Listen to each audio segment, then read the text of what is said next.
વધારે આપની કંપનીમાં હવે મેનેજમેન્ટ સાથે આપણે વાત કરીએ। પૂર્વાંકરાના સીઈઓ અભિષેક કપૂર આપણી સાથે જોડાઈ ગયા છે, એમની સાથે ચર્ચા કરીએ। જે રીતે एक समाचार છે એ बात अभिषेक जी, गुड आफ्टरनून, स्वागत है आपका शो पर। और सबसे पहले जो कि एक अपडेट आपकी तरफ से है, कंपनी की 15,000 करोड़ की एक रेवेन्यू के लिए 20 मिलियन स्क्वायर फीट के एक रेजिडेंशियल प्रॉपर्टी को डेवलपमेंट को लेकर जो एक न्यूज़ है। सबसे पहले सर पूछना चाहेंगे अभिषेक जी, यहाँ से रेवेन्यू पोटेंशियल जो है इसके बाद आपको कैसा दिख रहा है, उसके ऊपर क्या डिटेल्स है सर? जी, ये एक्चुअली आपकी आवाज़ क्लियर नहीं है, लेकिन जो मुझे समझ में आया आपका प्रश्न है कि ग्राउंड लेवल पे हमको क्या परफॉर्मेंस दिख रही है जी कंपनी। जी तो जहां तक हमारा 9 मंथ्स का सवाल है, जो अनाउंसमेंट हमने किया था लास्ट ईयर का के versus this year, growth has been very good. हमने जो नंबर्स किए हैं वो कंटिन्यू हो रहे हैं, ग्रोथ नंबर्स जो रेंजिंग है 25 to 30% के रेंज में on a year on year basis.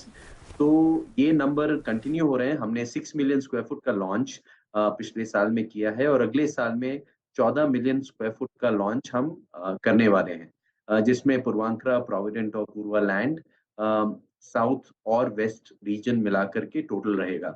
तो जहां तक परफॉर्मेंस का सवाल है, वो परफॉर्मेंस अच्छी रही है। और जहां तक मार्केट का सवाल है, हमने कंटिन्यू देखा है कि जो कंसोलिडेशन है उसका एक एडवांटेज लिस्टेड और ऑर्गेनाइज्ड प्लेयर्स को मिल रहा है, जिसमें हम भी पूरा एक्टिवली पार्टिसिपेट कर रहे हैं और वो नंबर्स में दिखाई दे रहा है।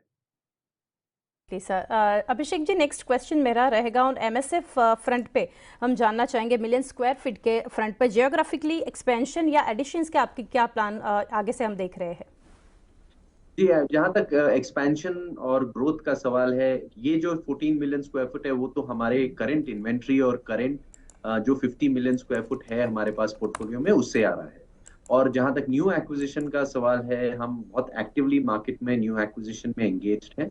और ये एक्विजिशन 5 मार्केट्स में ज्यादा फोकस कर रहे हैं, जिसमें बैंगलोर, चेन्नई, हैदराबाद, मुंबई और पुणे है।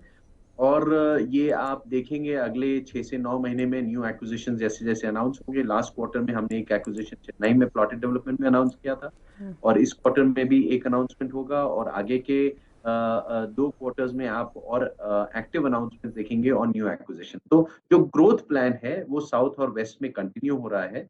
और जो करंट हमारे पास पोर्टफोलियो में ऑलरेडी है वो हम लॉन्च की बात कर रहे हैं, जो कि इस साल लॉन्च होगा 14 मिलियन स्क्वायर फुट। जी डेफिनेटली।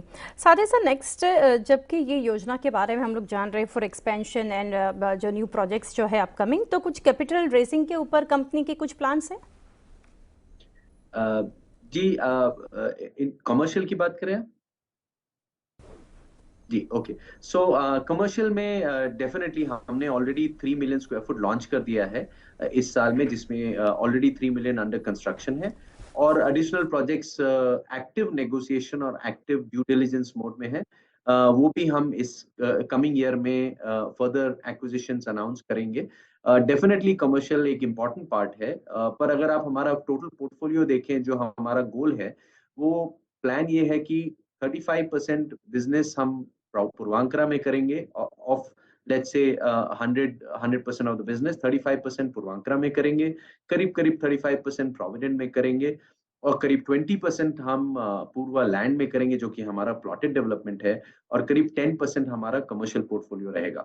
तो इस डायरेक्शन को माइंड में रखते हुए, ओवरऑल बिजनेस स्ट्रैटेजी को माइंड में रखते हुए, हमारा एक्विजिशन प्लान भी उसी डायरेक्शन में फोकस कर रहा है, और कैपिटल रेज प्रोग्राम भी उसी डायरेक्शन में फोकस कर रहा है। जी डेफिनेटली सर। नेक्स्ट वही जो मेरा क्वेश्चन था, जो डिटेल्स में आपने यहाँ पर समझाया है।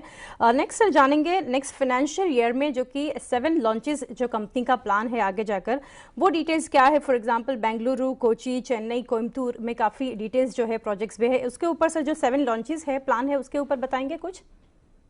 जी बिल्कुल। सो इसमें करीब करीब जो 14 मिलियन स्क्वायर फुट है, उसमें 7 मिलियन स्क्वायर फुट इनफैक्ट जो नेक्स्ट ईयर है वो प्रोविडेंट के लिए काफी एनकरेजिंग रहेगा हमारे हिसाब से। हमारा 7 million square foot almost 50% square footage provident में हो रहा है। करीब 3 मिलियन स्क्वायर फुट पूर्वांकरा में हो रहा है, और 4 मिलियन स्क्वायर फुट पूर्वा लैंड में हो रहा है। तो ये ब्रेकअप है लॉन्चेस का ये तीनों ब्रांड में। इसमें हमने कोई भी कमर्शियल प्रोजेक्ट अभी नहीं पकड़ा है लॉन्चेस में, बिकॉज जो हमारे करंट पोर्टफोलियो में है, उसमें 2 प्रोजेक्ट ऑलरेडी हम लॉन्च कर चुके हैं। ओके, नेक्स्ट सर जानेंगे रीडेवलपमेंट प्रोजेक्ट्स जो मुंबई में कुछ प्लान कर रहे हैं, उसके ऊपर क्या डिटेल्स है? मुंबई में रीडेवलपमेंट प्रोजेक्ट्स के ऊपर आप क्या कहेंगे? जी, मुंबई में हमारा फोकस रीडेवलपमेंट प्रोजेक्ट्स में है। हम बहुत एक्टिवली कई सोसाइटीज के साथ रीडेवलपमेंट प्रोजेक्ट्स में एंगेज कर रहे हैं और डिफरेंट डिफरेंट स्टेजेस में है ये डेवलपमेंट। तो आप वो भी अनाउंसमेंट सुनेंगे अगले 6 से 9 महीने में। हम कीनली, बिकॉज बॉम्बे ऐसा मार्केट है जहाँ रॉ लैंड, क्लीन लैंड मिलना बड़ा मुश्किल है। मोस्ट ऑफ द डेवलपमेंट जो है वो होता है रीडेवलपमेंट स्पेस में। तो हम बहुत ही एक्टिवली पार्टिसिपेट कर रहे हैं रीडेवलपमेंट स्पेस में इन मुंबई सिटी लिमिट्स। और बाकी एमएमआर रीजन में हम जॉइंट डेवलपमेंट और आउटराइट में दोनों में अपॉर्चुनिटीज देख रहे हैं। तो जहां तक रीडेवलपमेंट का सवाल है, हमारा स्ट्रैटेजी बहुत क्लियर है बॉम्बे में। वो एरिया वो डेफिनेटली इज पाइपलाइन जिस पे हम फोकस रखेंगे कॉन्स्टेंट। जी, नेक्स्ट जानेंगे Abhishek ji, minimum development in the provident housing segment, वो जो कि आपका मानना है, आपने जैसे कि बताया है, उसके ऊपर आप क्या कहेंगे? डेवलपमेंट प्रोविडेंट हाउसिंग सेगमेंट के ऊपर स्पेशली। जी, जहां तक मुझे समझ में आया आपका सवाल, आप कह रहे हैं कि हाउसिंग सेगमेंट को आप कैसे देखते हैं अगले साल में। जी जी सर। तो जहां तक हाउसिंग सेगमेंट का सवाल है, देखिए जो ये आरबीआई का अनाउंसमेंट है हुआ है रेपो रेट होल्ड करने का करंट लेवल पे, वो एक काफी एनकरेजिंग मतलब थिंकिंग है आरबीआई की और गवर्नमेंट की। बिकॉज इसको रियल एस्टेट एक ग्रोथ इंजन है इंडियन इकोनॉमी का। और जहां तक अभी तक डिमांड का सवाल है, डिमांड में कोई खास परिवर्तन इंटरेस्ट रेट को लेकर के नहीं हुआ है। और आप देखें अक्रॉस द कंट्री और अक्रॉस सेगमेंट्स में, भले ही आप मिड इनकम सेगमेंट देखें, आप लग्जरी देखें, प्लॉटेड देखें, कोई भी सेगमेंट देखें, आज की डेट में डिमांड में कोई खास परिवर्तन नहीं हुआ है, डिमांड खाली ग्रो ही हुई है। दूसरी चीज ये है कि जो सप्लाई साइड है, वो आप सप्लाई इन्वेंट्री एक ओवरहैंग होता था 40 मंथ से ज्यादा का, वो आज घट के 2 साल से कम हो गया है।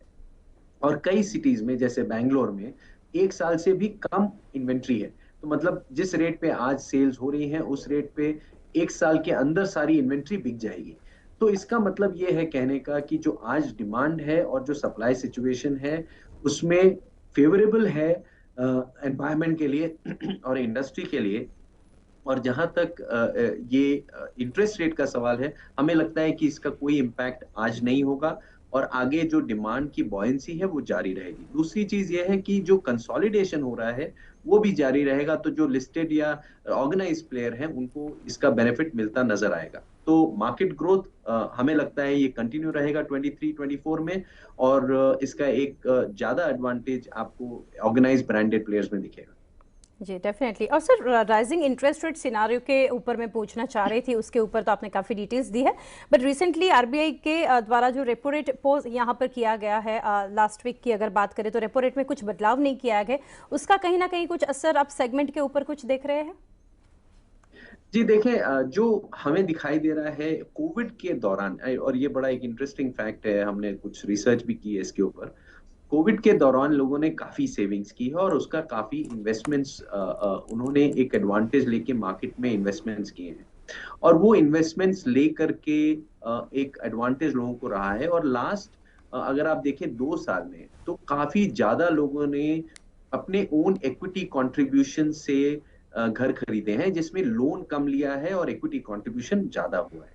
लेकिन जब से इकोनॉमी ओपन हुई है और कोविड का असर खत्म हुआ है, तब से लोगों का खर्चा और जगहों पे भी बढ़ा है, जिसमें आप जैसे समझें ट्रैवल में बढ़ा है या और दूसरे एक्सपेंसेस बढ़े हैं, वेकेशंस, परचेजेस में, गाड़ियों में एंड ऑल ऑफ दैट।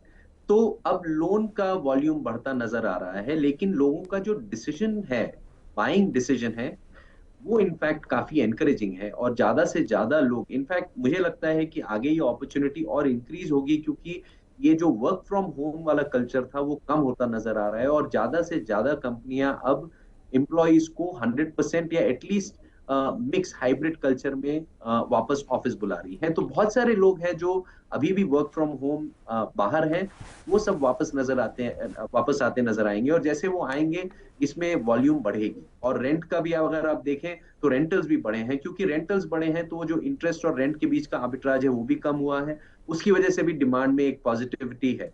तो जहां तक हमें लगता है कि अगला एक साल काफी पॉजिटिव रहेगा रियल एस्टेट अब्जॉर्प्शन और डिमांड के लिए। डेफिनेटली, तो एक positivity in coming 1 year. Sir lastly पूछना चाहेंगे, कंपनी की सब्सिडरी कंपनी जो है पूर्वा एसेट मैनेजमेंट, इसके कुछ इन्वेस्टमेंट्स या फिर अपकमिंग प्रोजेक्ट्स के ऊपर कुछ डिटेल्स शेयर करना चाहेंगे आप? जी बिल्कुल, ये अच्छा सवाल है। हमने एक एआईएफ लॉन्च किया है पूर्वा एसेट मैनेजमेंट में, जिसमें हमने कैपिटल रेज किया है, हमारा सेकंड क्लोजिंग हो चुका है, और उसमें हम एक फर्स्ट एक्विजिशन कंप्लीट कर चुके हैं जो कि चेन्नई में है, और अभी सेकंड एक्विजिशन के प्रोसेस में है। और इसका पूरा कॉन्सेप्ट जो है वो ये है कि इन्वेस्टर्स को जो एक स्पेशल अपॉर्चुनिटी है कि डे वन पे जिस दिन लॉन्च होता है उस दिन से उनको रिटर्न आना शुरू होता है, प्रोजेक्ट के एंड में रिटर्न आने के लिए वेट नहीं करना पड़ता है। तो ये काफी एनकरेजिंग मॉडल है जिसमें इन्वेस्टर्स ने पार्टिसिपेट किया है, और हमें लगता है ये एक long term source of capital है हमारे लिए, जो कि जैसे जैसे हम डिलीवर करेंगे रिटर्न्स, जो कि आप अगले 2 क्वार्टर में वो शुरू हो जाएगा, हमें लगता है कि ये एक लॉन्ग टर्म स्ट्रेटेजी है हमारे लिए कैपिटल के लिए, जिसमें एक अपॉर्चुनिटी है रिटेल इन्वेस्टर्स के लिए पार्टिसिपेट करने में और रियल एस्टेट में इन्वेस्टमेंट्स करने के लिए। जी, तो अभिषेक जी बहुत बहुत शुक्रिया हमारे साथ जुड़ने के लिए, and best wishes for coming quarters. Thank you sir. Thank you. તો આ રીતે કંપનીના મેનેજમેન્ટ સાથે આપણે વાત કરી, અને ખાસ કરીને સ્ટોક પર અત્યારે નજર કરીએ, 0.4% મજબૂતી સાથે પૂર્વાંકરાનું કાઉન્ટર જે છે આજે આપણને મજબૂતી સાથે કામ કરતું દેખાઈ રહ્યું છે। ઓવરઓલ સેક્ટરમાં પણ આજે જે રીતે પરફોર્મન્સ જોઈ રહ્યા છે એ પહેલાં જે ન્યૂઝ ખાસ કરીને કંપની માટે આવતા દેખાઈ રહ્યા છે, 15,000 કરોડની એક સંભવિત આવક સાથે 20 મિલિયન સ્ક્વેર ફીટની મિલકત જે છે કંપની વિકસાવશે ખાસ કરીને, અને જે રીતે કંપનીના મેનેજમેન્ટ આપણી સાથે ડિટેલ્સ શેર કરી, જીઓગ્રાફિકલ એક્સપેન્શનને લઈને છે, અપકમિંગ પ્રોજેક્ટ્સ જે છે, બધી ડિટેલ્સ આપણે જાણી પૂર્વાંકરાના મેનેજમેન્ટ પાસેથી। કંપની પર એક ફંડામેન્ટલ મત પણ આપણે લઈશું આપણા એક્સપર્ટ પાસેથી, પરંતુ એ પહેલાં હાલ સમય થયો છે આપની કંપનીમાં, લઈએ એક બ્રેક।